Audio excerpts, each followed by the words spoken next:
So hey guys, so with me today is Brad McEwan. Now, for anyone listening, you'll probably recognise Brad's voice as well, but for anyone who's watching this, you'll definitely recognise Brad's face. And for someone like me growing up, it's an absolute pleasure to have Brad here, because as I was saying before to you off camera, the only reason why I watched the news as a young fella was to get to your sports update, to see what's going on in the world of sport. This is before the days of YouTube, so it's just great to have you here. It seems like I've probably met you a couple of times before. This is just you feel very familiar, and I'm sure a lot of people recognise you and will see your face. And just before we go into it, do you get that much at all? People coming up to you, sort of recognising you still, or saying, I used to watch you from the sports tonight, or? Occasionally, Yep. Joel. Not as much as I used to. The funny one would often be when you'd be at, say, the pub on a Friday night, and someone maybe had had a few too many drinks, and they'd say, I know you. How do I know? And sometimes, given the circumstances, it wasn't always the place. And I always felt a bit funny saying, that's what I do. Mm. So sometimes the easiest thing was to say it. And he'd say, what do you do? And I'd say, well, I'm a plumber. I fixed your toilet. And he's like, oh yeah, that's what it must be. See you, mate, have a nice drink. So yeah. But no, some people do. But it's a real compliment to think that, we were in their lounge rooms for, most nights. So yeah, it's nice to get that feedback. Now, how did you get that gig originally? Oh, that's a long story. Okay. The condensed version is I was working in radio at Triple M, and I took a year off, went and lived overseas, and I came back. I was doing a bit of landscape gardening, funny enough, and I bumped into a mate one day, and he said, what are you doing? He was working at Channel 10, and he said, do you want to come and do a few shifts with us? And I said, yeah, no worries. So I started at Channel 10 and was there nearly 20 years. So it was great. The Channel 10 was a fantastic place to work. Now, everyone obviously who would have watched you would have known that you and Sandra Sully, the nice little banter that you had going on between there. So maybe do you want to tell a little bit about that, how that came about? Well, that was just a very organic thing, yeah. Joel, in that we were really good mates. And what I often say to people is what we would joke about on camera was essentially exactly the kind of things that we'd be joking about off camera. We had a really tight group there at Sports Tonight, in particular on the late news. So, Sandra and I would be on the news having a laugh, but then before the news or after the news, we'd also be having a laugh or a conversation. Not always a laugh. Also, so we talked about lots of serious things. We're friends. And we had a lot of fun. And I certainly remember those times fondly. Absolutely. Now, let's talk on why you're really here today. So, why Brad is really here, he's doing me a great solid here, and you're an ambassador for Beyond Blue and also for Satellite.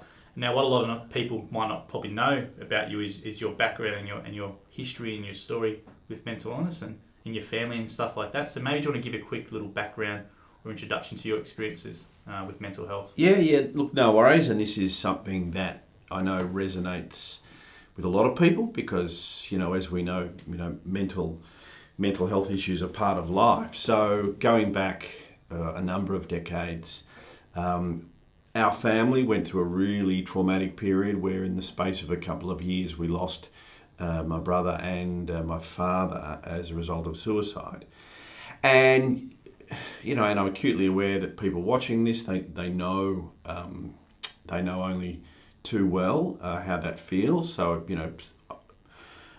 my thoughts go out to anyone who's been in similar circumstances. But, it was horrible. It really was horrible. And it certainly changes who you are and it changes your life forever.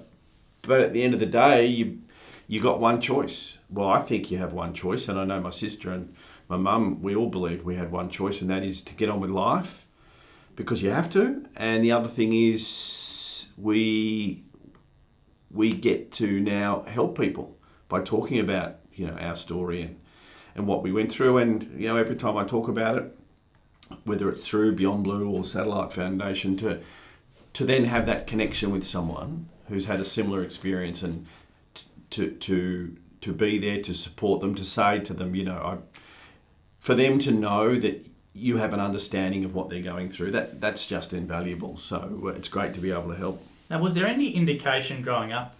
Was there any signs of depression, or how did you remember it all?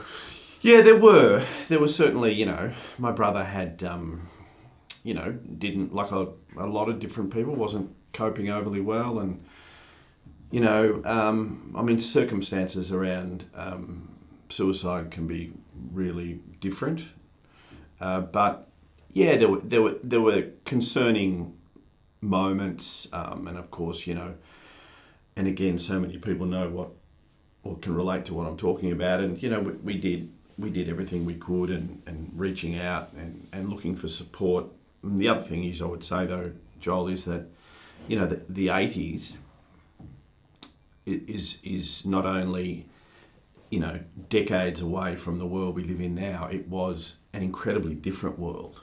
We didn't have Beyond Blue or Lifeline or the Black Dog Institute or even Headspace. People didn't talk about mental health, and particularly in a rural town where we lived, people would openly talk about physical illnesses and health issues, but mental health issues weren't spoken about. Now, what support were you seeking back then? Was it something more from just a local GP, or was it just family members? Like, what support were you after or trying to assist with? You'd certainly... As a teenager, it wasn't something that you'd talk openly with your friends about, just because, I know I probably didn't feel comfortable talking about mental health back then. Not that I was ever embarrassed or ashamed, it's just that these weren't conversations that you had with your teenage friends. Of course, close friends and family knew what we were going through, but again, it was just, we didn't have the resources back then like we have now, and I wish we did, but we didn't, and that's why I'm really passionate about having mental health conversations, because they're so important. Now, because how old were you roughly when it sort of? Really... I was 17 when my brother died, and 19 when my dad died. So it's pretty formative years, 17, 19 Yeah. years old. Now, one question, because obviously you went on to achieve a lot of success, was how did you not let that hold you back? Because a lot of people would use that, as maybe not saying as an excuse, but it could definitely really impact, especially a young man at that sort of stage in their life. Yeah. So how did you not let that impact you, and then you go on to achieve all these great things? Well, I probably look at things differently, and I know that particularly during this COVID year, we've spoken a lot about resilience and perspective. And I actually felt that, whatever life would throw at me post what we experienced as a family, nothing was ever as difficult as that. And so I always felt that whenever I would encounter challenges, difficulties that might come about either in my private life or professional life, I would always go back and reference what we went through during that really terrible few years and go, well, hang on. I got through that. I'm going to get through, and I'm going to get through whatever I'm going through. But it also, for me, it was also a reminder of, life is short, life throws up, life isn't always fair. So I'm going to go for it. I'm going to aim for the stars and just see what happens.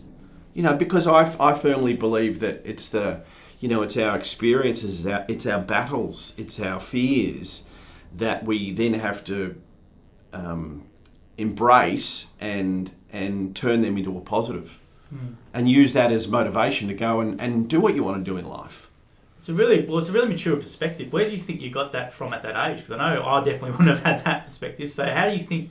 Where did it come from? Was it something from your mum, or was it just from your upbringing? Or I'll say it was it was definitely from mum. Not only mum's attitude and her actions, but I am, part of me is mum, and she's always been a very inspirational and positive person, and she was a career nurse in a small country town.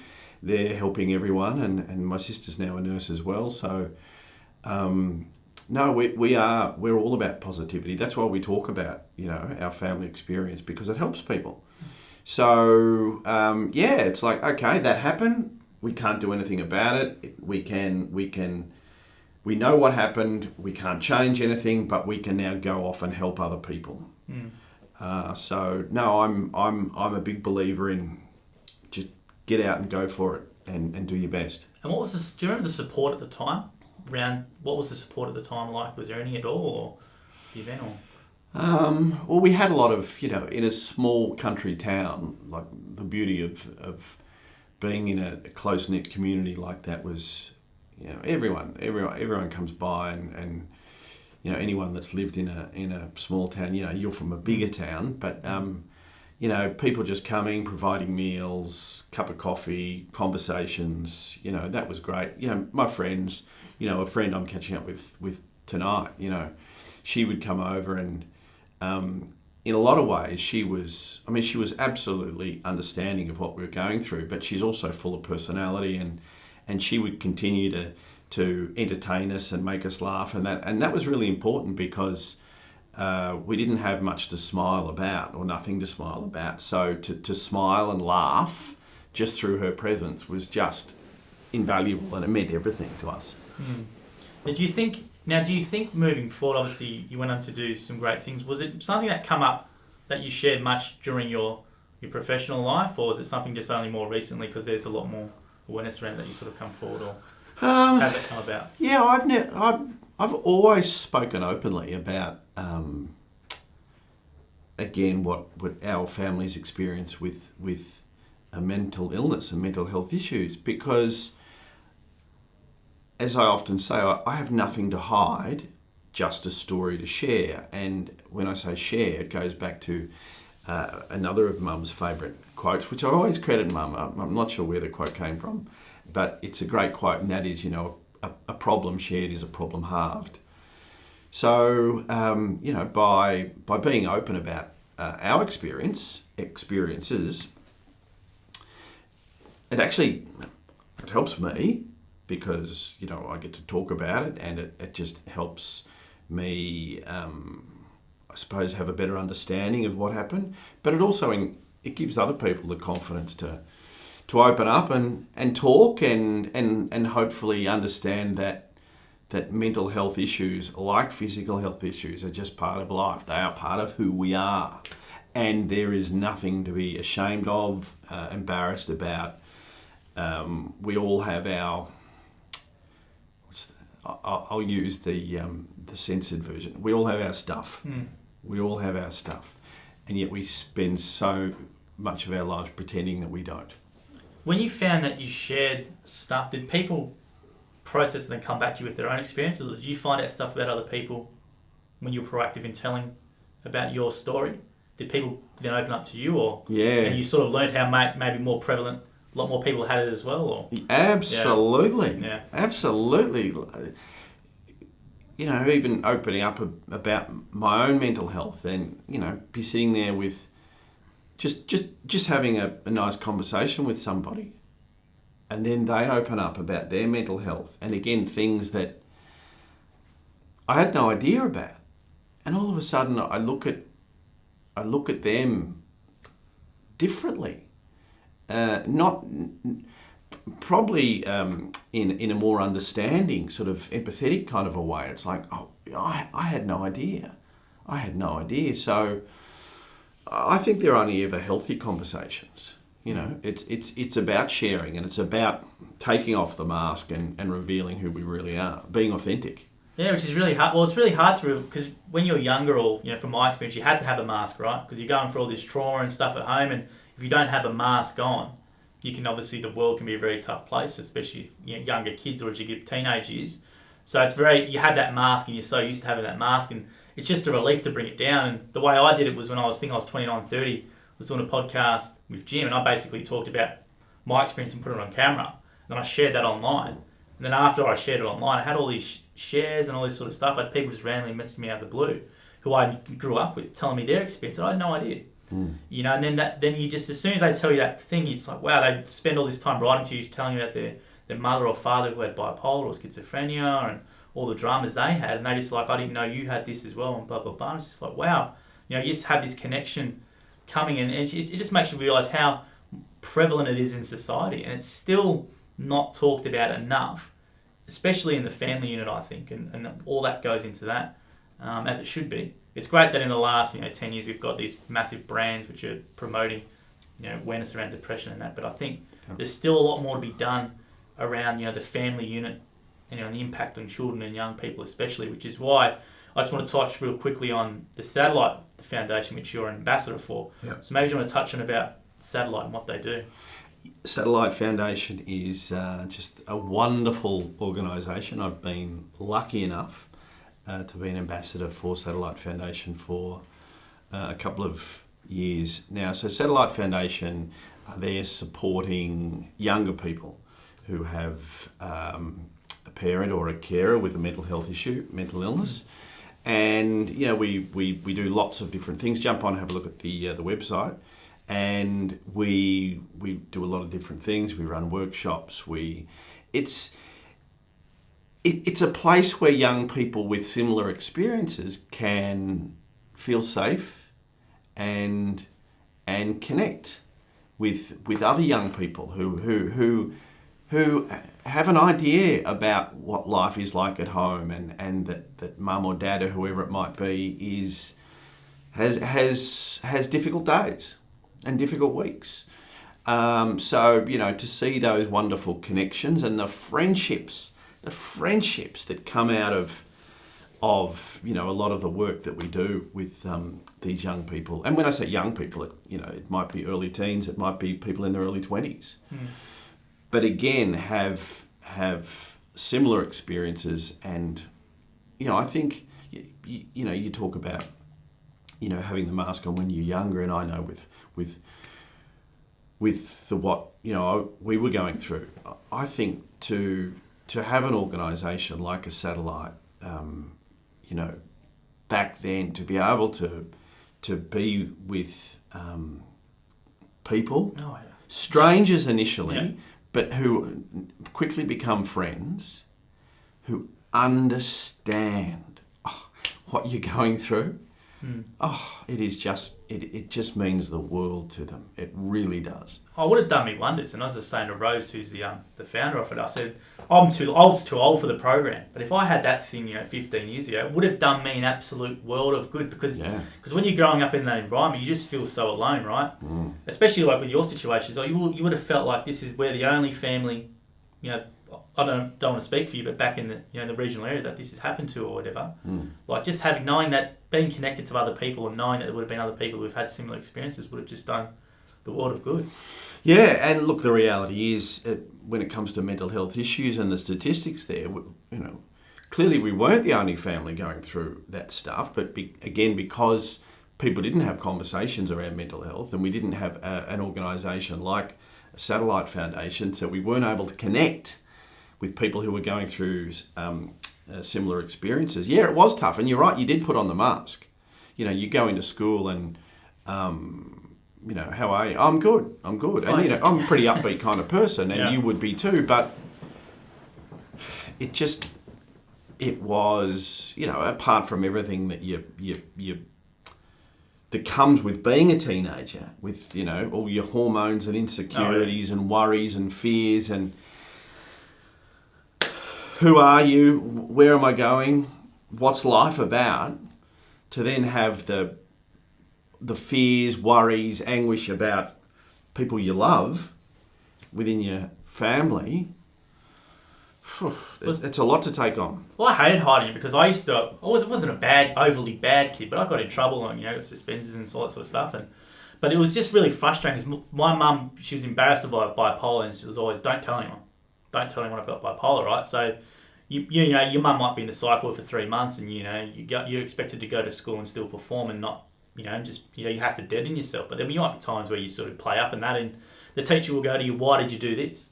It's like, well, just because I just saw my mum had shock treatment, and just saw her in a psych ward, I'm not pretty happy today. You can't say that, right? They don't know that, but you're expected to still perform and do well at school. And schools have enough on their plate as it is. And it was only till later on, let's say year 11 and 12, where the teachers actually knew my situation at home, where I got a bit more allowances. I'm not saying that they should give you allowances, because then you can sort of play the victim and run away with it. But there's a large amount of young people and kids who are, they're being judged for let's say, their behaviour, when I'm not saying they have a reason to do that behaviour, but there is a lot of reasons for that behaviour, right? And just people sometimes need to look outside, look beyond the behaviour, and sort of look at people and go, what's going on in this person's life and why they act in that way, rather than just sort of judging the behaviour all the time, and actually try and get to know that person a bit more and go, oh, geez, I didn't know you do this, and how can we help you? I think that sort of way we sort of nurture kids and young people sort of needs to happen. I'm hoping it does with this Royal Commission thing. I think there's a bit of money hopefully going to be allocated into schools or something regarding to find these issues out and sort of provide support networks in place, because they're definitely not there. Which is why the Satellite Foundation, just by bringing kids of the similar, just putting them in the same area, that itself is very powerful. And obviously you've got the workshops and the creative outlets and stuff. But I just think even there's just kid from here, and just putting them in the same area is one of the most powerful things I think you can do. Well, I know it would have helped me the most. Yeah, no, it is. Part of what I've been doing recently, or just a few workshops this year, which I've really enjoyed, and this was just my input of all the different components that we have. Is we it's all about how we embrace our stories. It's who we are, and this is our story, and we get to share our story in lots of different ways, and the great thing is about sharing your story is you're taking ownership of it, and this is who I am. But the other thing too is that you are the author of your story, but you also get to edit it and control it. And you and I do that still now, and even in conversations like this, is we get to share as much as we are comfortable with. We don't want to share everything. You don't have to share everything. But if sharing a little bit makes you feel better, that is fantastic. And then maybe over time you might want to share something a little bit different or a little bit more. But again, I think that's really important for anyone who has been impacted by mental illness and mental health issues, is that if you are sharing part of your story, you control that. And you don't need to feel pressured about just letting it all out.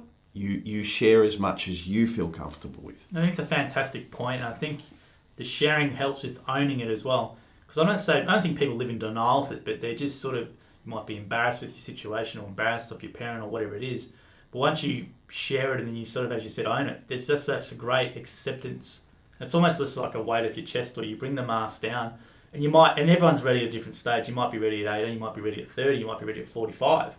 But I think and you're right, just sharing that, just having that acceptance and owning it, just so empowering, and it just definitely really does take away your mind. Well, that's just my personal experience. I don't want to speak for anyone else, but that's what I definitely did find. I don't know about yourself. With you, did you just feel that it just came off you? Very much so. And even, I'd never really spoken a lot about this in the past, but so only the last couple of years I was thinking about mental health issues and all of them. And even though there's always been a focus on what we went through as a family in the 80s and early 90s, is all the way through, and probably it was worse after those experiences, was my own sort of anxiety and OCD. And and I know people can sort of reference OCD quite loosely, but when you do have OCD to a degree where it certainly impacts your day-to-day life, it can be incredibly difficult. Now, I wouldn't say, sitting here right now, it's incredibly difficult, but I still have my rituals and my little things that I do because of fear every single day. And when I was a teenager, some days it could take up hours and hours of different things, like getting in and out of bed, depending on how anxious I was. I might get in and out of bed 50 times 50 times. And I'd have to go and turn off the light. And there's an hour, and I'm just so exhausted and I want to go to bed. And then another ritual will start. And then I remember, and this isn't disrespecting, my anxiety or what the condition is. But I remember watching a film a number of years ago, and I'm not sure if you've seen it, As Good As It Gets. Yeah, with Jack Nicholson. Yeah. And when Jack Nicholson would sort of walk on the footpath and he wouldn't step on the cracks. And I do that, and I also do a lot of other stuff when I walk. And I actually, you know what? I reckon that was one of the first times where I smiled, and I actually thought, that's me. And I'm okay with that. Yeah, I do these things, but that's who I am. And I remember having a conversation with a friend one day. We were having a drink, and she, just delightful person, and we've been friends for a number of years. And I was talking to her about it, and she just looked at, and I'll never forget. She looked at me and she smiled and she said, "Me too, me too." And I'm like, how good is this? We're sharing our stories about our anxiety, and talk about sharing and the power of that. We will always have that connection. Always have that connection. Now, is there something when did you develop it? Was it just a younger thing, or how did it come about? Or? Look, I don't know. I think probably when I was younger, and just all my fears and my worries had sort of manifested, and again, in my teenage years, it was problematic, depending on how I was feeling. But even now, if I think that I don't really, have all my rituals and my counting and whatever anymore. But as soon as I'm worried about someone again, or worried about someone, I sort of step back into it. Yeah. Well, how did you deal with it as a news presenter? Because it's such a, how did that go hand in hand? Yeah, well, there were times where I was actually, rather than taking, I know that I remember vividly there were times when I'd be rewriting intros sort of based on my numbers, and I had to rewrite it and then I'd write it and delete it and write it, delete it and write it, delete it. And this was just what was going on in my head. But I'd sort of come up with a timeout where, when the floor manager's screaming, "Righto, you got to get in the studio," I'd sort of find myself going, "Righto, OCD, that's enough, time out. I've really got to get in there. We'll pick this up when I've finished." So I was able to sort of have a bit of fun with it by that stage. But yeah, but again, people watching this, is some people think, wow, that just sounds so unusual. But there are other people watching going, oh yeah, I know what that's all about. I guarantee it, absolutely there would be. Now, you talked more about sharing before. Yes. Now, how have you seen that progress from, let's say, the 90s to obviously now? And do you think there's enough of that sharing going on from people with lived experience? Because we know, I think in Victoria, the stats, 1 in 250,000 kids in Victoria have a parent or a carer with a mental illness. And if you look at it across Australia, there would be so many people who have had a similar experience to yours and myself, let's say in prominent positions, or let's say well-off businessmen or whatever, but you don't really hear about it. I remember the one example, I think it was the Queensland Health Minister, who came out and talked about his mentally ill mum or dad had schizophrenia and all the childhood experiences with that. And it got a lot of national coverage. I'm thinking there's so many more of those people, I just don't know why there's not more of it going on.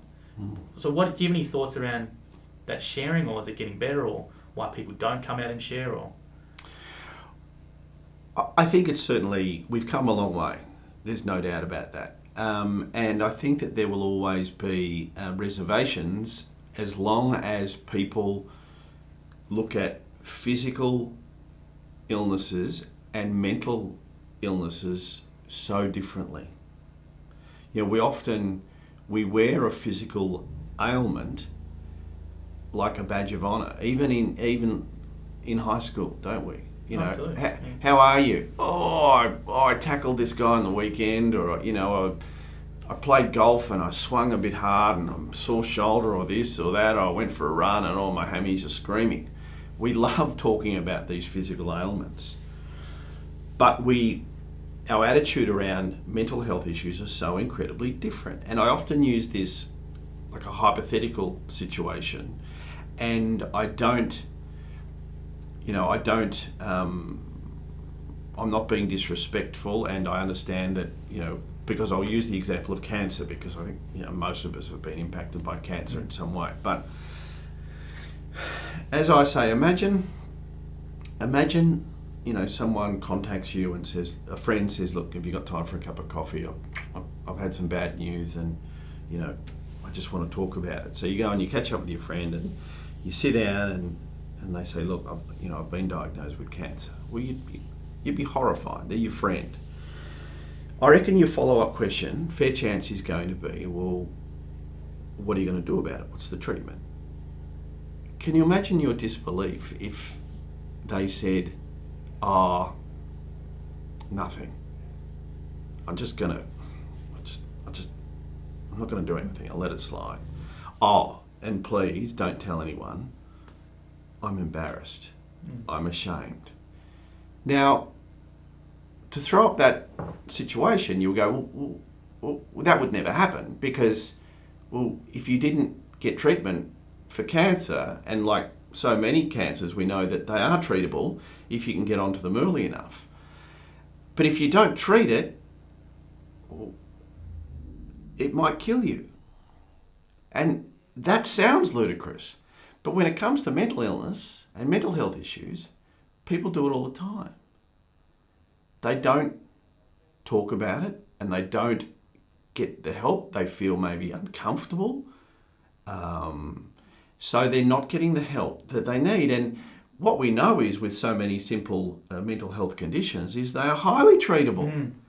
Often, who knows what it's going to take? I think, and I know from example, that the most tragic outcome is what we experienced. However, I will say time and again that it is also incredibly sad when people can spend significant amounts of their life, if not their whole life, not getting the help for something that they could have got help for. Absolutely. And I think, well, why do you think that is? Because obviously, I'll use America. America always talk about therapy, right? Do therapy. But in Australia, you rarely hear about people sharing their experience or saying, I went to a psychologist, I went to do some counselling because it's something that happened to me here or whatever.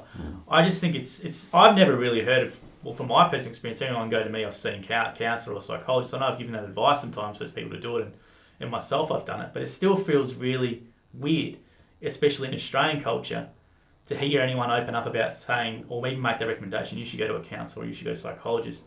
The typical thing, if you did say it to someone, would be, oh no, I'm not soft or whatever it is. So what do you think can be done to change that, or to make it more accessible, or make it more easy for people to go and take that step, to go and see a counsellor or psychologist when they really need to? Well, I think conversations clearly are really important. Sharing our stories, not, and it might take within communities, groups, whatever, people that put their hand up. For example, you look at the role models in sport. When a Buddy Franklin or a Glenn Maxwell or a Libby Trickett, Darius Boyd put their hand up and go, you know what, look at the Swans with Buddy. Finals a few years back. That's why they're there. They want to be successful.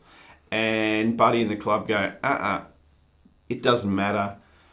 We're going to look after Buddy first and foremost. Buddy's open at, he talks about it, mental health not great.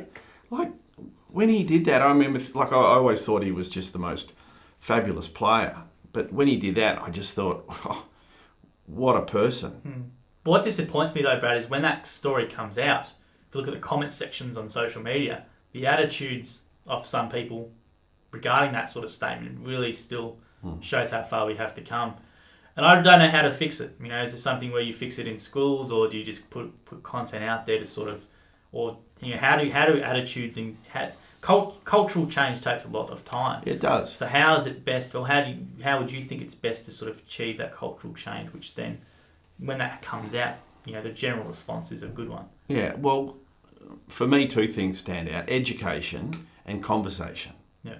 So, talking about these things, kids understand. Like, hey, I'm nearly 50. I learned from a very young age that, this is the heart and it pumps blood and this, that, and, I did anatomy and physiology at university. Not very well, just got through.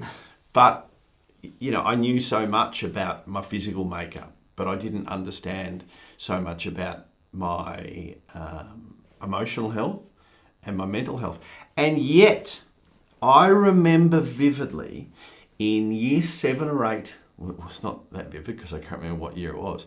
Year 7 or 8, our humanities teacher taught us for the first time about meditation. And I remember laying in the room and maybe there was some music playing and he'd be talking and whatever, and I'd be just imagining, with my breath and all the, all the bad stuff going out with every breath and whatever. I remember laying there thinking, this might be the most peaceful feeling in the world. Fast forward a number of years, in year 12, my mental health, I was really stressed, anxious, not coping. I went and saw a counsellor. Something so simple, she recommended to me relaxation music. So we grabbed the old cassette tape and we put it in, and I lay down on the bed, and I think it was like waves crashing. But you going to take that step to see a counsellor as a year 12 back then is very impressive as well, because I can't imagine many people in your situation would have done that. Well, mum being, very open-minded, and the nurse as well, she recommended it. So I went and did it. And yeah, I probably felt a bit, I don't think I was standing, I don't think I stood on a table in the year 12 room and said, everyone, I'm off to see a counsellor tonight. I didn't tell anyone. However,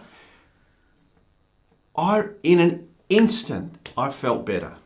So here's a couple of examples where the seed was planted to me about meditation and mindfulness and being in the moment, and I know how much it helped.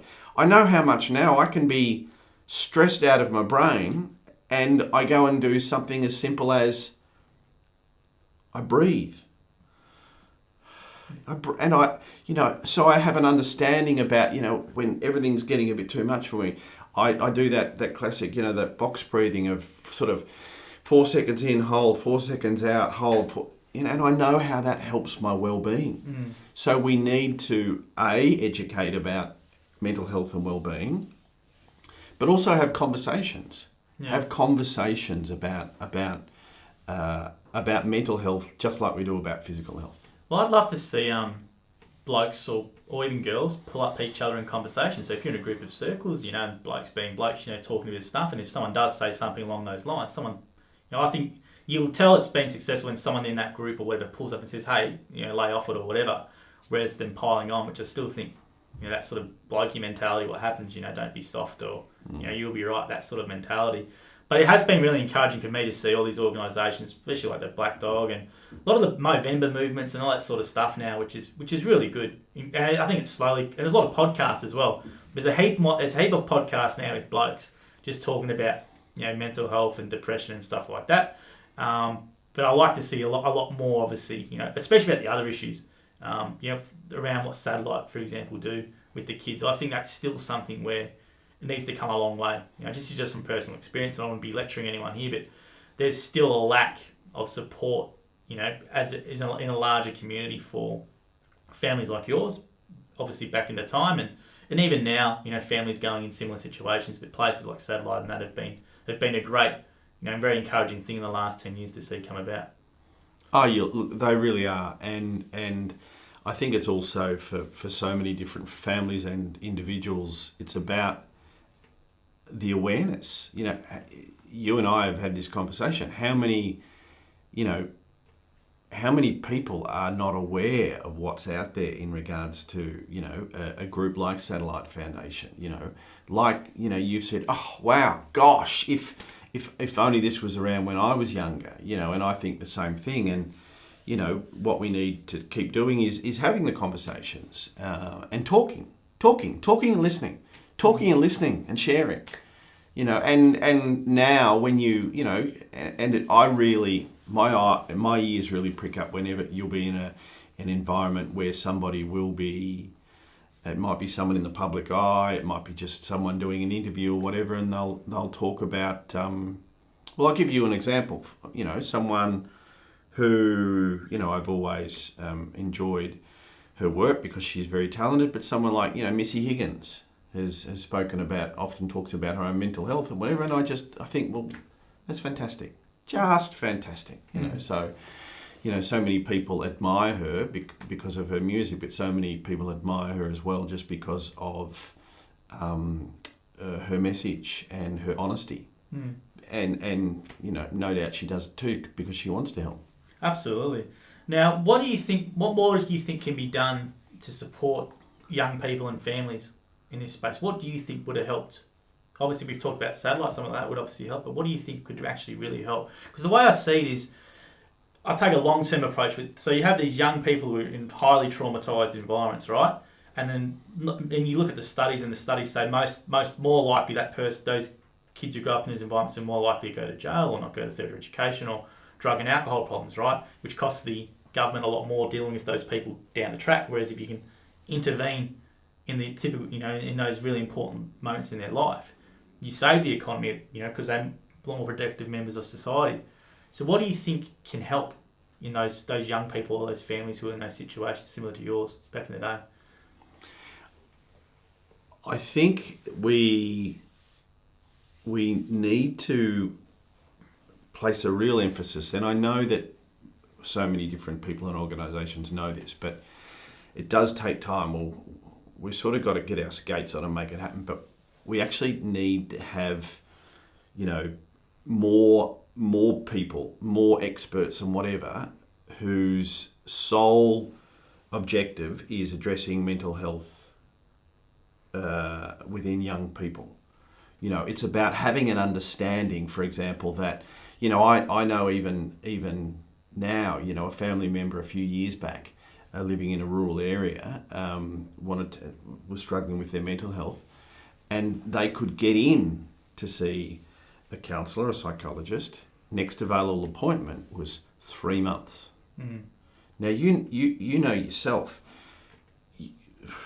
teenagers, for example, and all the stuff that we've touched on earlier that they're going through, it can be really tough. But when you're worried about a teenager's mental health and you're living day to day, 3 months is a long, long time, and 3 months is not good enough. So we need to throw more people, more resources. It takes more money. But I think first and foremost, it needs to be an awareness of, okay, there's a mental health issue here. And too often, going back over the years, maybe there's an attitude, unfortunately, of, well, we can't see it, so is it there? Do you know what I mean? Yeah. And that's the thing. And I remember reading an article in the newspaper there a couple of years ago, and it was, I think he used it, and I may not have the facts exactly right, but he was, I think, a very senior or maybe a retired GP, and he knew that, with his own knowledge, that there was something up with his heart where, his heart was not working the way it should. So he took himself off to emergency. And if you've ever been in an emergency, you sit down and you're prepared for a long wait. And I found this was quite confronting when he wrote this. He said he sat down there and, of course, registered with the nurse, and he sat down there. But as an experienced GP, he knew the condition that he had was not life-threatening. But because in that emergency room, they could see what was wrong, and maybe put a stethoscope, oh, okay, your heartbeat is not right, yada, yada, yada. So because they could actually physically see it, and there was an awareness of what it is, he was treated before, as he pointed out. He said there was a young lady, a teenager, I think he mentioned, in the emergency room. And with his knowledge of mental health, he looked at her, and by his own admission, he knew that she was in a far more serious predicament. She needed help immediately. But because maybe, and this is no fault of people within that emergency room, but because they couldn't, it was a mental health issue and they weren't entirely aware of what it is, he was the priority over her. And when we talk about education and money and resources and whatever, we need to be in a place where maybe that young lady isn't in the emergency room at a hospital.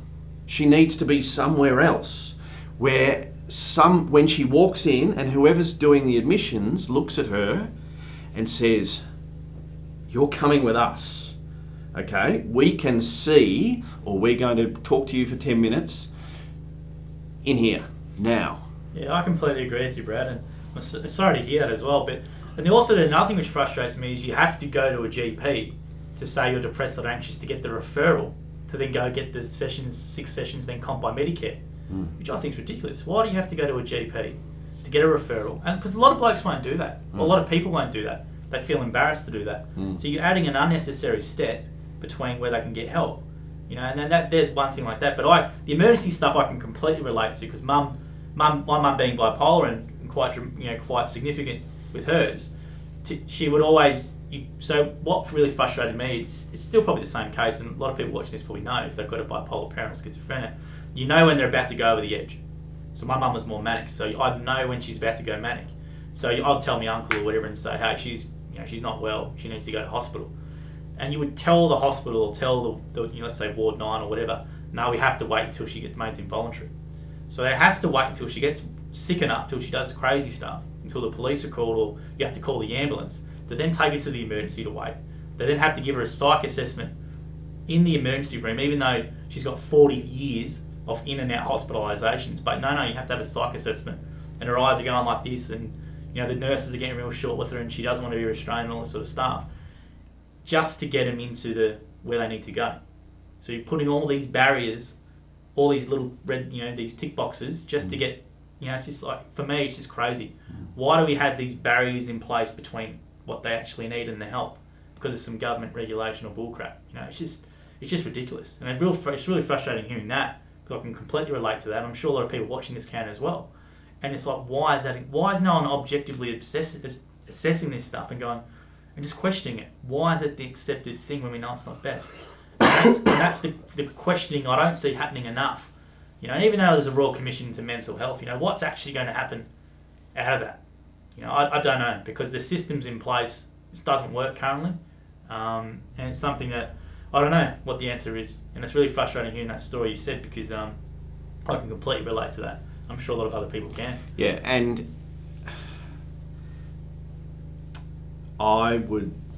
there's been a lot of, and I'm all about talking and listening. Talking and listening, really important.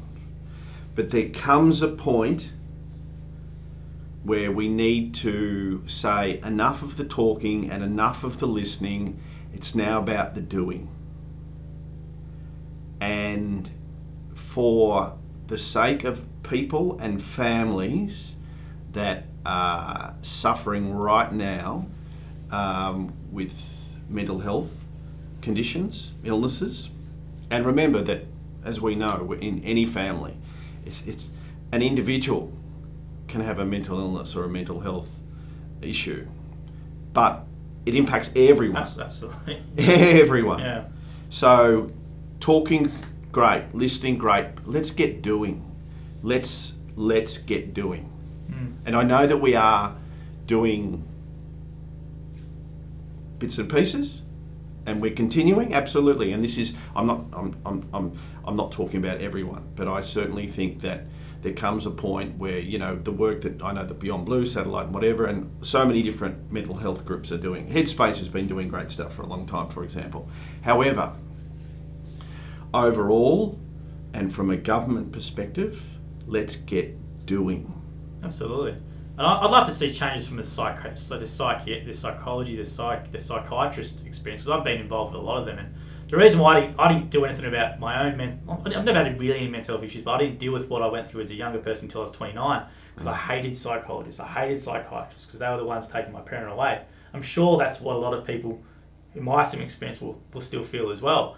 But being told by like Rose and some other people, like the psychologist or the psychiatrist is the child or the family doesn't come into their consideration. They just want to treat the person. You've got to treat the family, and that's what doesn't go. It needs to be a holistic treatment now. This person, one person might have the mental illness, but the way you treat it is you treat the whole family.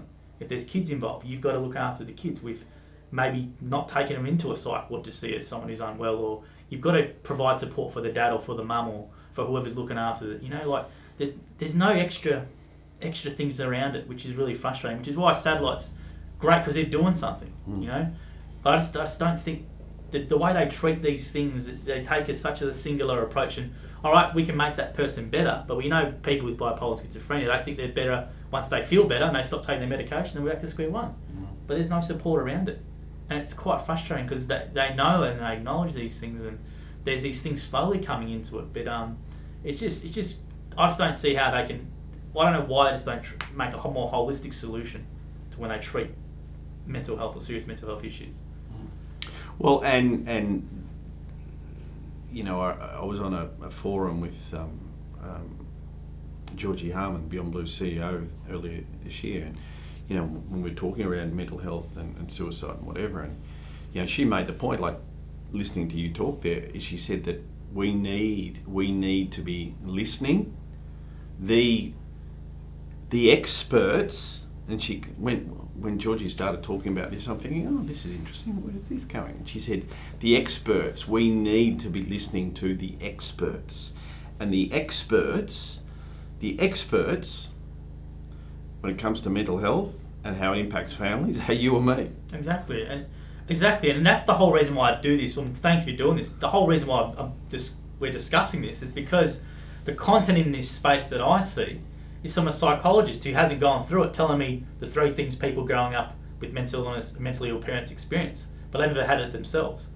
I don't want to hear from you. I want to hear from people who have lived it, who have gone on to achieve great things like yourself, and how it hasn't, and how your story. That's what will help people, not these, I'm not saying bureaucrats, but these psychologists or psychiatric people or people in the field who have not lived it. You might work with people who have it, but until they live that experience, it's very hard for them to ever really know.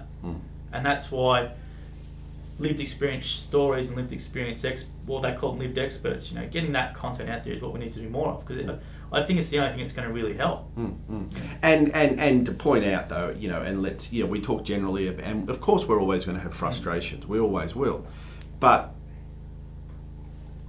there are, and let's acknowledge that, we talk about that it's so important to hear the stories of people with lived experience, but in regards to mental health professionals, psychologists, psychiatrists, counsellors, whatever, I know, your family, my family, that, we are indebted to so many of the mental health professionals that, honestly, and I know this from experience, it was like, we've had experiences where it's like, it's not about the money. Don't worry about the money. We're going to do whatever we can to fix this problem. And you are just so grateful because, as you know, there are so many people within mental health that are they will do whatever they can to help, won't they? Absolutely. Well, the mental health nurses, because my mum can be very frustrating, very frustrating. And I've never seen so much patience from a person exercise. And this is not just one person. This is all of them. And mental health nurses, I've been very, very grateful for, because just how much care and compassion they show for really frustrating situations. Because I'd be frustrated in a minute. And I just don't know. They're just amazing people. They are. They're amazing people. I think nurses across the board are amazing. Yeah, absolutely in general, especially with what's been going on. And yeah, they're just amazing people. And I don't sound like I was having a go at the system, because I'm definitely not. I'm just I know. I'm frustrated by it. But yeah, definitely the mental health nurses and nurses in general who deal with this thing. And it's becoming, well, let's say nurses in general, from your background as well, it's becoming a lot more prevalent in the general, health system now, isn't it? from your knowledge? Like in terms of nurses, previously I would deal with a broken leg, would deal with a broken arm, whereas now they're dealing with people presenting with that's right. a lot more than what was in the past. Yeah, absolutely. And I think that those nurses that just, I think from my experience, the greatest thing and the greatest gift that nurses have, or anyone in society has, is to listen. Just to listen and care and understand and hear what you are saying, or hear why you're worried, or hear your fears. It means everything, doesn't it? Absolutely. It just means everything. And even for someone to take the time out to listen, when you're in a bad place, and you remember that forever. Really do. Now, so you changed your career, I think it was after, was it 20 years or 20? In broadcast media, around 25 years. Now, what are you doing? Like, what prompted you to change, or what? Because you do a lot of workshops now in the mental health space and stuff like that. So, was that something you consciously made the decision you wanted to go and do, or how did that? No, I think I was just a little bit.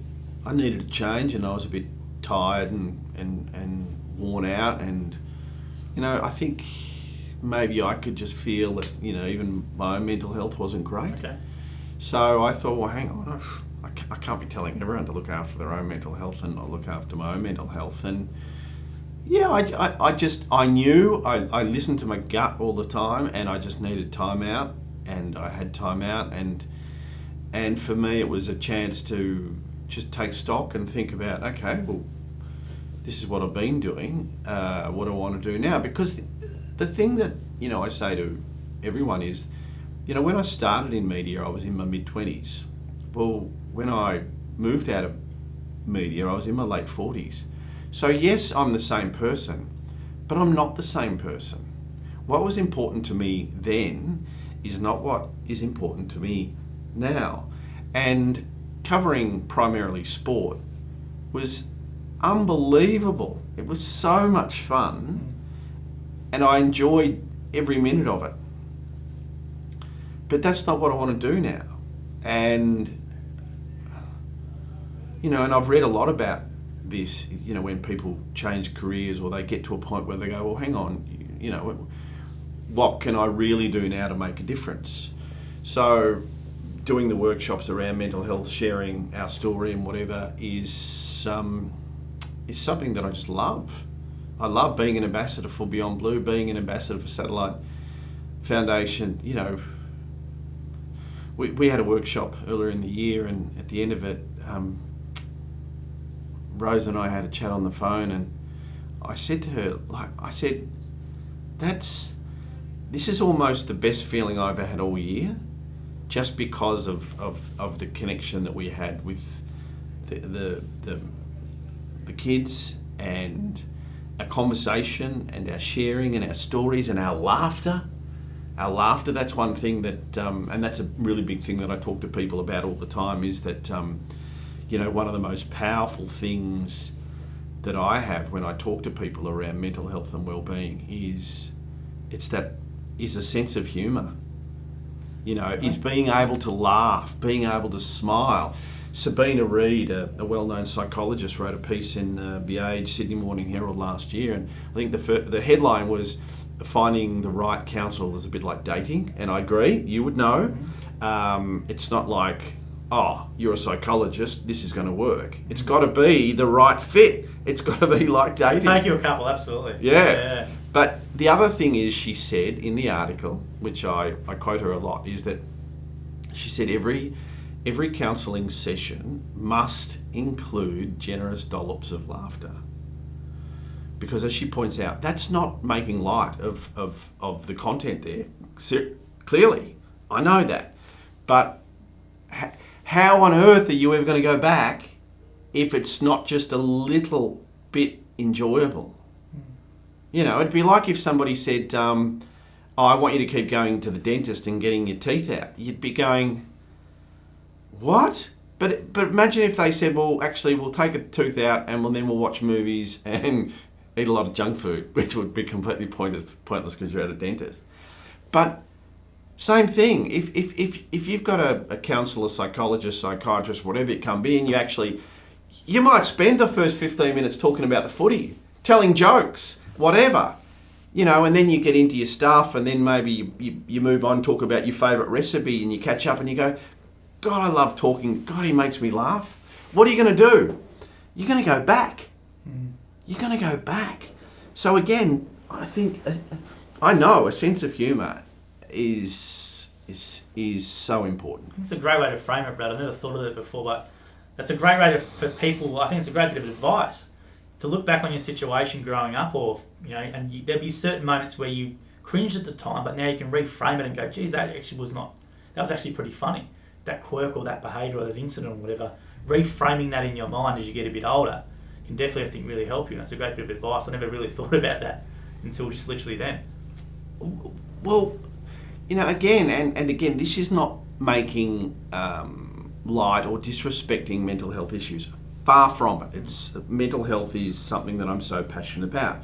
But I remember years ago also watching the film Cosy with Barry Otto and I think David Wenham and Rachel Griffith. And for those that have seen it, it's about a whole number of people with mental health issues. But it's essentially a comedy, and it's very entertaining, and you laugh. And I remember I often think about that stuff, and I think, even when my mental health hasn't been great, I think of things that make me laugh, or I even manage to find, and again, my perception about my own behaviour, I try and look at it in a lighthearted kind of way. And it's funny, as soon as you change your perception around, I know with myself and my OCD and whatever, and I find myself, if I can find something or something that I've done in the past that makes me laugh, makes me smile, I feel better. It helps me. Absolutely. It's a great bit of advice to reframe that and just to make that into a humorous thing. Absolutely. It's really practical advice. Now, what I want to touch on real quickly is when you do those workshops, especially in corporate environments, what are some common things you're finding, or some misunderstandings or lack of awareness around, or what's some of your takeaways from doing those corporate sort of mental well-being sort of forums you're holding? It's a good question. I suppose, and most people, it's been a big part of my life, but, a lot of people, not everyone, but certainly a lot of people aren't full across sort of, mental health and well-being and even just some of the signs and the symptoms. But people often ask, which I understand is a really difficult question, is, what to do? How do we help someone if we are worried about them? Because that can be, or how do we have that conversation? And that can be really difficult. It can be really daunting, but as I often say to people, to reach out and ask someone, are you okay? Or, I'm a bit worried about you don't seem yourself, yada, yada, yada, you haven't been turning up, da, da, da, da. I've never, ever had anyone respond negatively by me asking. So I think what we can establish there, or I know from my own experience, is at the very least I think people are touched that you take the time to ask. And it might not be anything. It might be something, I'm just really exhausted, I've just got a lot on my plate, yada, yada, yada. But even just to say, and we do it now, on Are You OK Day, we often make an effort, are you okay, are you okay? But to reach out and ask if someone really is okay often, or just checking in on them, it's an act of kindness, isn't it? It's an act of kindness, because you're saying, hey, I care enough about you and I want to make sure that you're okay. And, in regards to well-being, I can't remember the actual quote, but the celebrated psychologist and author Martin Seligman, he says that the single most powerful act that we can do to improve somebody's well-being is an act of kindness. And so, just by as I often say to people in the workplace in particular, and you know, a lot of people are working remotely at home or whatever, we don't really know what's going on in other people's lives unless we're asking and they're letting us in. And again, how much are they letting us in? But to reach out and to even, you know, I talk about the power of the compliment, just to say to someone who might be, you might not know, but they might be in an awful place. But just to give them a compliment, to make an effort, to ring them, to email them and say, hey, John, you know that presentation you delivered today? That was outstanding. That's some of the best work I have ever seen. We are so lucky to have you. What I know for sure is that is going to make that person feel good. It's going to pick them up. Is it going to pick them up for an hour, the day, a week, a month?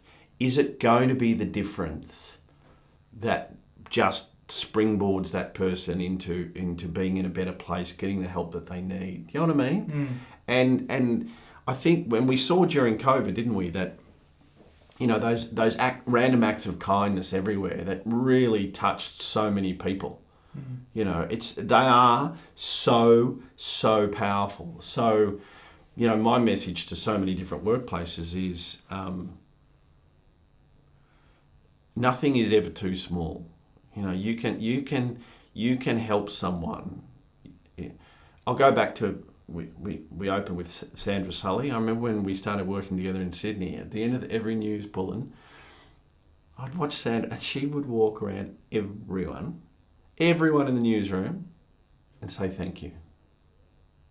Thank you. And even if someone made a mistake, oh, sorry, I had that wrong graphic up, she'd say, that's all right, doesn't matter, all good, all make mistakes. So all of a sudden, they felt better. So after seeing Sandra do that, I took that on as well. And if I had a bad day at work or reading the news and I made a heap of mistakes, by getting up out of my chair and walking around the newsroom and thanking everyone, and people smiling at me and saying, oh, thank you so much, yada, yada, yada, I felt better and I wasn't thinking about my mistakes anymore. So, you know, we don't need to be mental health experts to have a real impact on the people around us and our own mental health. It's not a hard thing at all, is it, really? Definitely not a hard thing at all.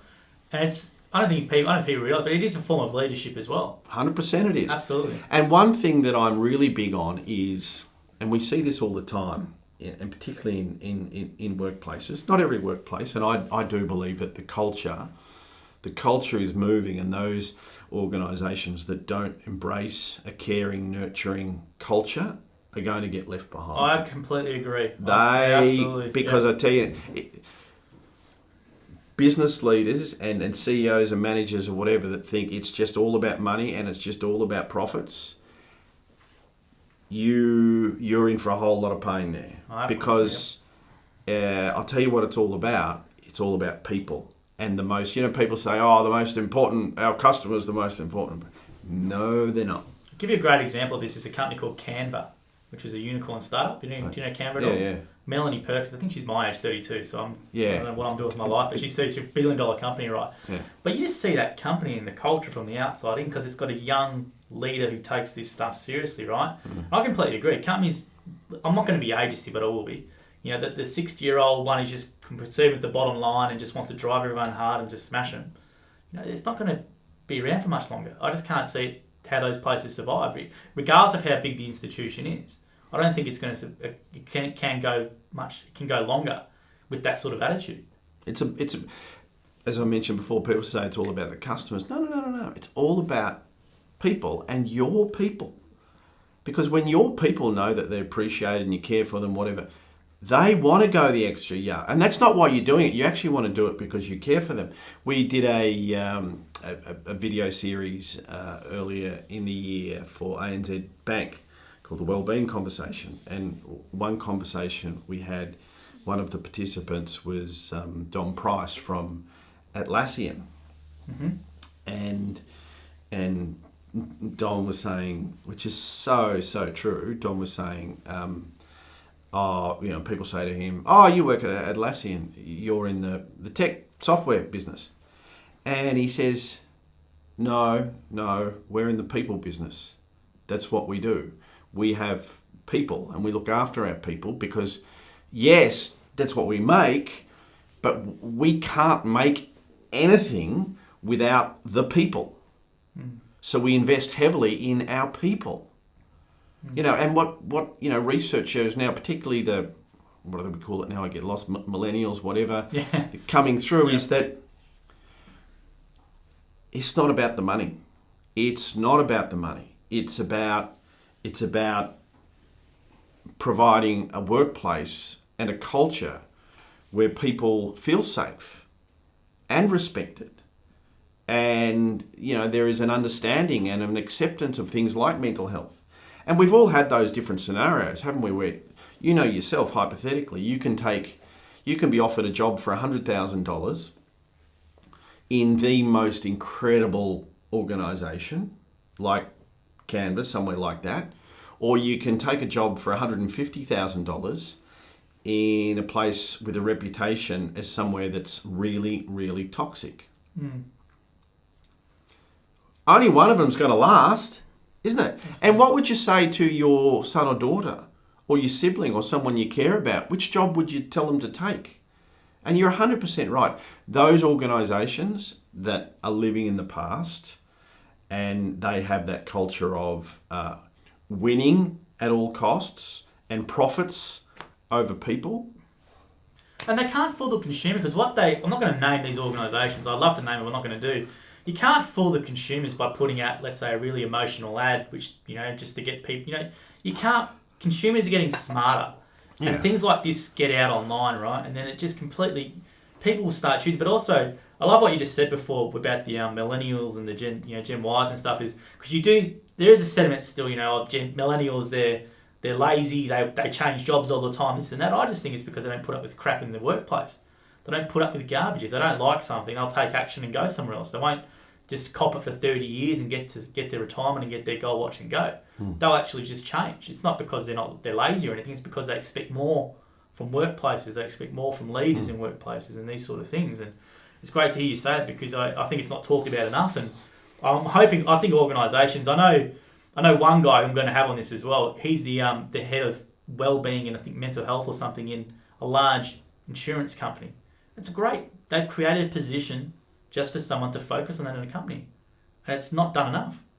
It's not. But the other thing too is from that organisation, and no doubt that person, the head of wellbeing and mental health will talk about it, is it's a really smart investment. Because what we also see and research shows us is, for example, we're in a room where, you don't have electrical cables hanging down. There's not water running down through here, is it? I'm not going to trip on something there. Like, for example, there's a lead from the light, well done, Jake, and it's got fluoro tape over it. Why? Because it's safe. It's about providing a safe workplace. So if you and that's about physical safety. Yeah. So if you're not providing that safety in regards to people's mental health and well-being, and what we are seeing, and he'll be able to talk more about this, is that the costs from an insurance perspective in regards to people and being absenteeism, whatever, depression, because they are not coping at work because it's an unhealthy environment. The costs to an organisation because of the mental health toll is significant. I mean, we've all read this and we hear on the news the statistics around the billions of dollars that mental health costs. Oh, absolutely. Business every year. Absolutely. And it's such having those positions created is such a long-term view. That's a long-term view. It's the right view as well. It's just the right thing to do. And companies, it's great what you just said then, because it's so short-term thinking, not having people, not even caring about your people in that regard. And it's the same thing as I say to young people, not treating or not providing the support to the kids or in that young age costs the economy a lot more down the track, where they're not productive members of society or they've just taken resources left, right and centre. Whereas if you get and you provide the care there, Same in the workplace. You provide the care in the workplace. Long term, everyone is better off. And are you surprised that, I don't know from your knowledge, because you work with companies, what are you seeing companies are doing in this space in regards to these positions or support infrastructure they're putting in place? What sort of new positions you're seeing being created? I am seeing that particularly, and maybe, we look, COVID's been incredibly difficult for so many different people and organisations, but I'm not always sure that silver linings is the right term. But what I suppose I'm saying is that maybe the good that comes out of it is that because of people that have been working in isolation, maybe have had financial woes, have lost their job. There's a whole lot of factors there that can lead to them having poor mental health and well-being, and they still might be in an organisation. Is that the organisations that get it are doing exactly what you spoke about before with this insurance group, finding a role for the mental health and well-being, because also from, there might be lots of different sort of mid-size or smaller organisation. They have someone in HR, or they have a couple of people in it, HR, people in culture, whatever you want to call it. But they're not experts in mental health and well-being, so they need a hand with this kind of work. But what we also know is that it's an investment that you have to make, because as you say, whatever you're investing in now,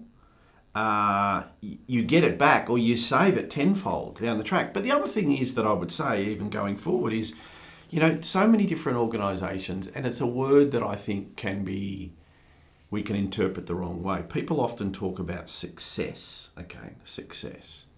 Now, I love my hypothetical situations. So let's say I could be the CEO of a company and we can make $20 million profit, but I also might know confidentially that because of the demands on the people and the stress and their workloads and the general toxic culture, that a significant number of our people have very, very poor mental health. Okay? So some people would say, well, $20 million, that's success. You can be another company. You might make a profit of, let's bring it right back. And let's say there's no shareholders, so we're not answering to whoever. Let's say it's your own company. Let's say you're making $5 million profit. But your organisation has a culture that is widely regarded as one of the best workplace cultures, not only in the state or the country, but in the world.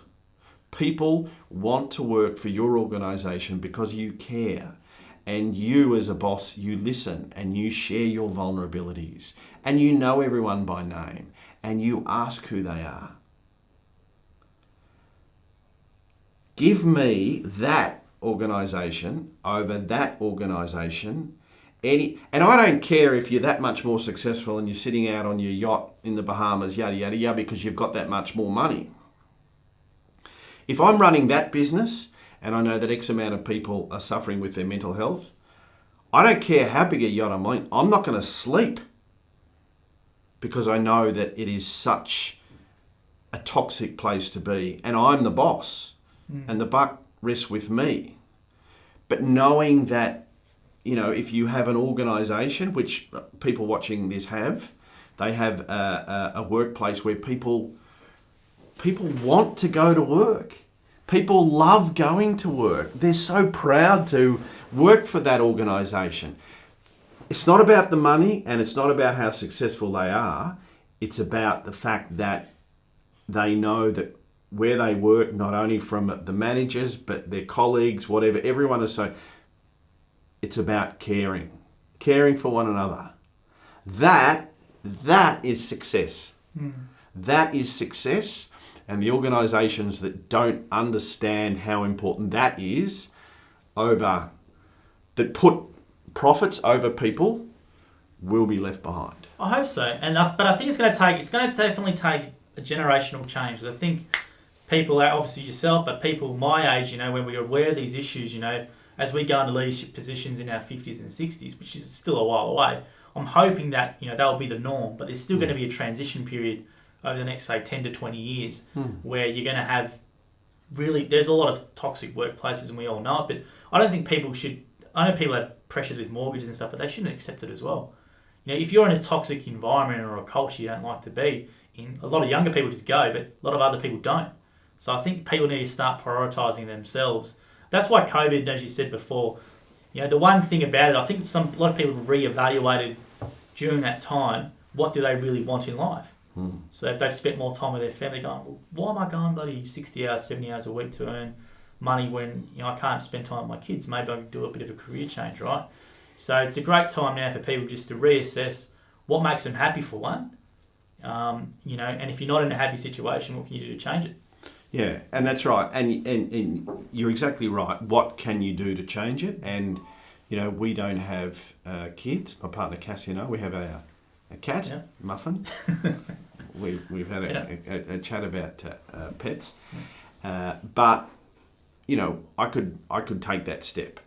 So for anyone watching that has financial pressures and requirements and whatever, and it's not that simple, I don't want anyone to make a decision that they're not prepared to make. 100%, everyone has different circumstances. Absolutely they do. But maybe just have a conversation. Start thinking about, okay, what changes do we need to make so that ultimately, you're happier, your family is happier. Maybe hopefully you're bouncing out of bed. I agree. I think everyone deserves to be happy, and I think there's a study. I can't remember if it's income level and happiness level. I think it's 75 grand or something. I think it's 185 or 75 grand where happiness doesn't change that much, right? So, if you are commuting all this way, or you are doing all these extra hours, let's say, to have a 200k job, your happiness won't actually change that much from if you're earning 75k to 200k. Whereas if you go back maybe earning 75k, you can spend that extra hours with your kids, or doing a hobby, or doing, going to the footy more, or whatever you want to do. But people, you've got to take a step back sometimes to realise that. And I sort of hope in this sort of time that a lot of people have done that. I know a few friends have done it. I'm doing it myself. Sort of stepping back, looking at, how to be happy, what will make me happy, how do I facilitate that? And that's why, do you think that experience when you're young, because you said it right at the start, how you realised how short life was and just go for it, right? Do you think sort of now as more people have been forced to sort of take on that attitude? Yeah, well, yeah. I mean, one of the things I know that I feel out of COVID is that as secure as we might feel in life, what COVID has shown is that the world is actually, and society is a lot more fragile than we actually might think.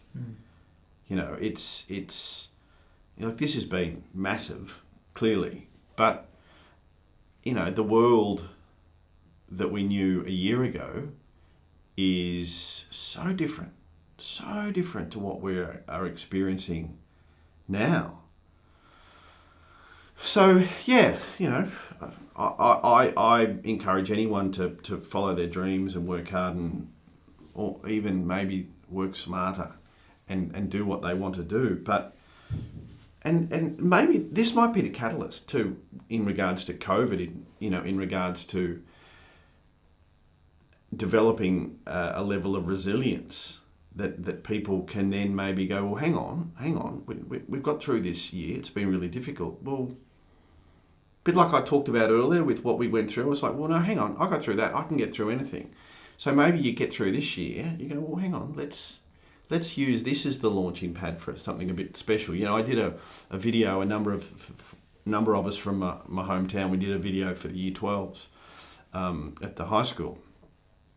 Because I think, it clearly, everyone doing year 12 throughout the world, if we're looking at that as a big sort of finale for them in regards to their education at that level, it wasn't what they thought it would be. So we can look upon that as glass half full, empty, okay? Year 12, everyone else got to experience A, B, C, D, and E. True. But what if the glass is half empty, half full? And that is that, hang on, you've actually done year 12 in the most incredible circumstances. You really have. Homeschooling for a fair chunk of the year, working online. So many of those students, because of this year, will have developed a level of resilience and probably a connection to everyone within their group that they will never have had. And going, again, back to what we were saying before, is that this year, this COVID year, might be the making of the rest of their life. Because they're going to look back and they're going to go, that was crap, got through it. And not only that, I know John from our year that I didn't really know. We have the tightest bond. Forever, they will look back and go, oh, you did year 12? That can be 70. Tell us about school. Well, we were the COVID year 12s. Really? What was that like? Well, you know what? We still keep in touch. And we have this bond that we have been thick as thieves. We made a pact to each other to look after each other in year 12. And we've had that same pact every year since. Wow. Oh, absolutely. That's a great way to frame it. And because most people in business, if you ask them what's the number one key to success, they will say resilience or being able to bounce back from failure. And everyone has been forced to develop some resilience during this stage. I remember I was listening to an interview with, I think it was a technical director from Barcelona, and they asked him, how do you determine who's going to be who's going to go on to be a professional or not? And it wasn't nothing to do with skill or, athletic ability, nothing. He says resilience. How resilient is the player will generally determine if they're successful as a professional or not. And I think it's a great way to frame it, is that everyone's been forced to be resilient, and some may be better than others, but everyone has got that resilience now to then go on and springboard, and hopefully in 2021. There was a great example of that in sport recently. I read there, Joel, where Greg Chappell wrote a piece in the paper about Will Pucokvski, who clearly a prodigious talent and has had a number of head knocks which have affected his mental health and well-being. And as Greg Chappell pointed out, people assume that because of what Will, and again, we don't know what will happen. We certainly wish Will all the very best.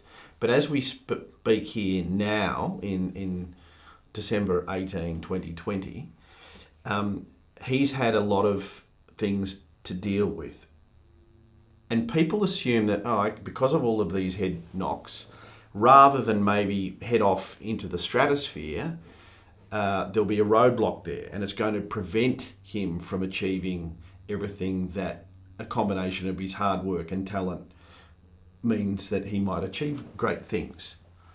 But Greg Chappell points out that he's doing, at a very young age, he's been doing mindfulness exercise, and he has an awareness. And he acknowledged there, I think Will said, where over the last 12 months, a while back there, he wasn't doing the work. We talk about you've got to work on your physical health. He wasn't doing the work on his mental health and the daily things that he needs to make sure that he's on top of things.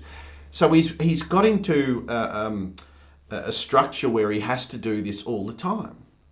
And Greg Chappell points out, because of everything, this is not going to hold Will back. This will be the making of him. Because of what he's had to deal with. This will give him a level of resilience he would never have imagined. Again, that's what we hope will happen, barring any other injuries or head knocks or whatever. And that's the way we have to look at things in life. This year, for so many people, crap. Next year, I reckon it's going to be a lot better. I completely agree. And that's the way you've got to look at your experiences as well. So if you're a young person watching this or a teenager and you think you're in the worst situation ever, you're in a highly, let's say, stressed or traumatized environment where you've got to be resilient to get through it. And once you come out the other side of it, the world's your oyster. You're going to have skills, or you're going to have characteristics which other people do not have because they might have, let's say, easier than you or whatever. Whereas those people in our situations or whatever, you have that, you don't realise until you get a bit older. I realised it a lot older. But you end up sort of being almost thankful for it. You sort of growing up thinking, oh, why can't I have the family like that person or whatever? But then as you get older, you think, no, I like who I am. I like that I had to go through that because now I've got these abilities. And that's the way I think people, especially mental health with families, the young people and the teenagers and everyone in that have to look at it that way. And then once you do look at it that way, you probably just got a great springboard to go and do whatever you want, which is what you said at the start, which is how you viewed it from a really, really early age, which is an absolute credit to you, because I don't think a lot of people get to that stage ever. It's just something I just wish people reframe that and start looking at their situations and then taking what they can from it to then springboard them into some success or a lot of success in your situation. Well, I think, one of the really obvious things there is, when you go through, have an experience with and your family's impacted by mental health issues and mental illness like we have been, is that you develop a high level, I would suggest, of empathy. And you look at the world now, and whether it be in a leadership position or in any workplace, whatever, just as a human being, one of the most important qualities, traits, whatever you want to call it, skills is, it's not a skill, empathy. Empathy. To really, really understand and care. If a lot of people will be familiar with the Resilience Project and Hugh and his great work, and I read his book and it's absolutely fantastic. But it's all for him. It's about gratitude, empathy, and mindfulness. And when we're talking about empathy, it is so powerful. Just to care for people.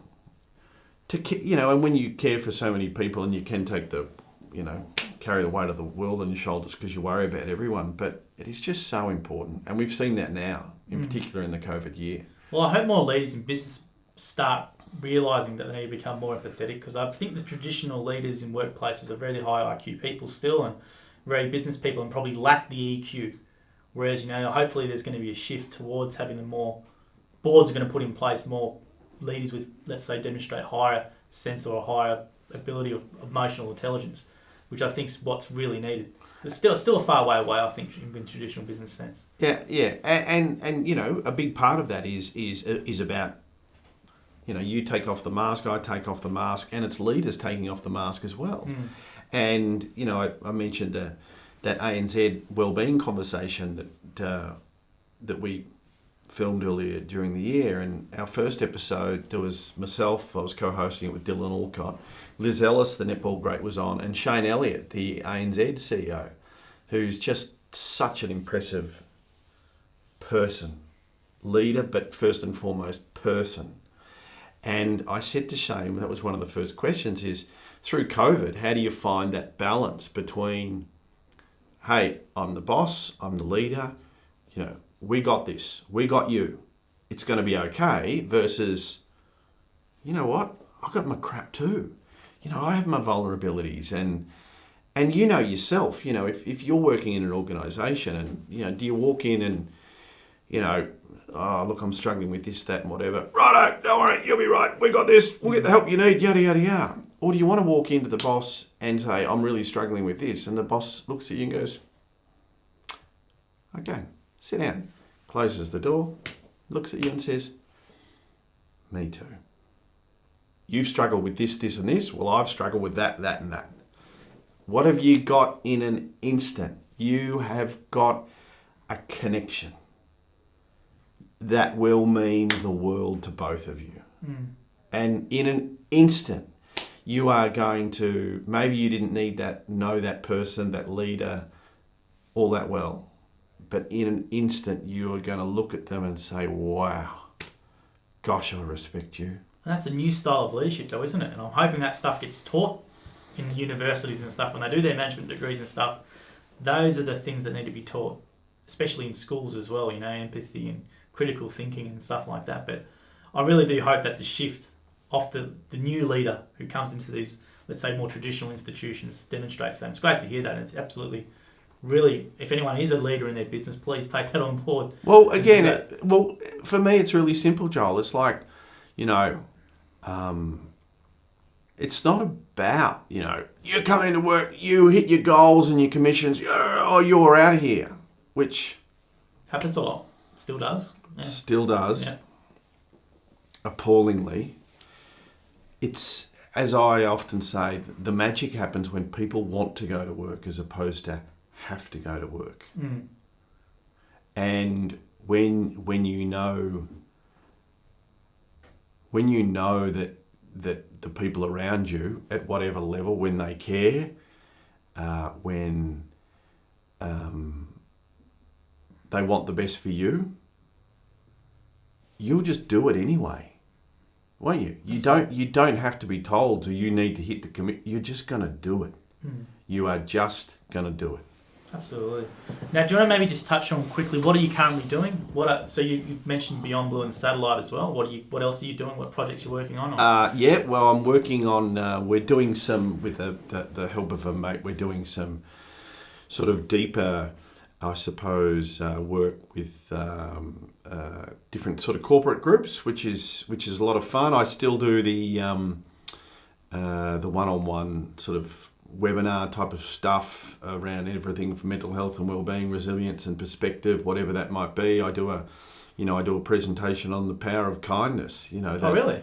Yeah. Okay, that's awesome. Yeah, which again, Are you surprised people? I'm not saying surprised, but it's great to see that businesses are engaging people to actually come into their workplace and demonstrate or teach something like that or explain something like that. Yeah. No, I talk to different people about kindness. I delivered a presentation for a fella that, you know, some people watching this might know, Craig Harper, who's got the You Project, a really popular podcast, and I did the talk around kindness. And it was great. I really enjoyed it. It was really great. And the feedback, you know, and I'm not speaking out of school because I won't say who it was, but I got an email from someone saying, Brad, I was in the audience. My anxiety's been really, really, really bad lately, and listening to you talk about kindness made a world of difference. And when you get that feedback, like, it's sort of, my stomach just goes, wow, like my heart sort of skips a beat, and I think, wow, I had that impact on someone by talking around kindness. And pardon me, because my background's broadcast media, I like to incorporate different things like, you know, video and music. I like to, you know, I suppose it's like a 360 storytelling view. Use the different things that, you know, I love to talk to people because that has an impact. But music and pictures can take that message to another level. Mm. So yeah, that's what I've been doing. We've got a couple of little podcast sort of ideas we're working on that we're really excited about. But and again, this goes back to, you know, leaving my full-time job where I needed to be in there at 9 o'clock. And again, I'm a creature of habit, and I loved being in there for most of the nearly 20 years. But now to wake up, like today, it's a Friday morning, I go grab a coffee and I come and meet you and sit here and talk about mental health and well-being. And for me, that's the essence of when you take that leap of faith. What it's all about is it's about having that freedom. The one thing I would say, and this sort of talks even around my whole well-being as well, is everyone's different. And as much as I loved the regularity of going into work every day, is I have always felt whenever I go into a workplace and I need to be there and I like to be there and be punctual, whatever.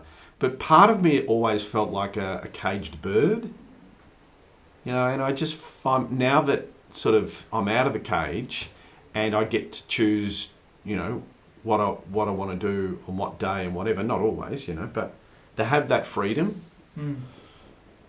and how it impacts my well-being in a positive way is just fabulous. It's fantastic to hear. Now, what do you get up in your free time? What do you do? What do you like to do now? Probably my favourite thing is cooking. Cooking? Yeah. Okay. I find cooking is a fantastic way to relax. Yeah. Unless you're feeding a whole heap of people and things are burning in the oven. But no, I love cooking. I love the creativity of cooking. I love listening to music. I love driving. I love sitting on the chair, reading a book, cuddling a cat Muffin. We love travelling, family, friends, coffee. Yeah. And we just want to clear up a rumour. So a lot of people would think sometimes that, do you wear pants underneath the desk when you were broadcasting back in the day, or are there times where you could just wear some shorts and some flip-flops and away you go? If it was suit and tie here, often it might just be sort of jeans and a pair of Tiger runners like I'm wearing now. But as I spoke to you and Jake earlier, there was once when I was sitting on a beach and the newsreader wasn't well, so I did read the news that night with board shorts on and thongs on and sand between my toes, and that was fun. That was really cool. Absolutely. Now, is there any sort of, where can people find you, or the organisations you're involved with? What are their websites? What can they look up? How can they help? Yeah, well, we're working. I had a website and we're just revamping it. But anyone wants to email me, they can just email me brad@bradmcewan.com, and it's got my contacts on there. And feel free to get in touch. And if I can help in any way, that'd be great. It's fantastic. So I really do appreciate your time. We've gone for more than an hour and a half. Really do appreciate your time and your generosity in coming out here and doing this, and just your openness as well. I just wish there was so many more people like you and who have had some profiles and stuff to just share their story. And I hope if anyone's watching this or wants to reach out, please reach out to Brad on his website. If you do just want to reach out as well, you can reach out to me as well. I'll put everything in the link. And also thanks to Jake for setting this up. But once again, Brad, thanks for coming out. Really do appreciate this, and I hope this helps someone.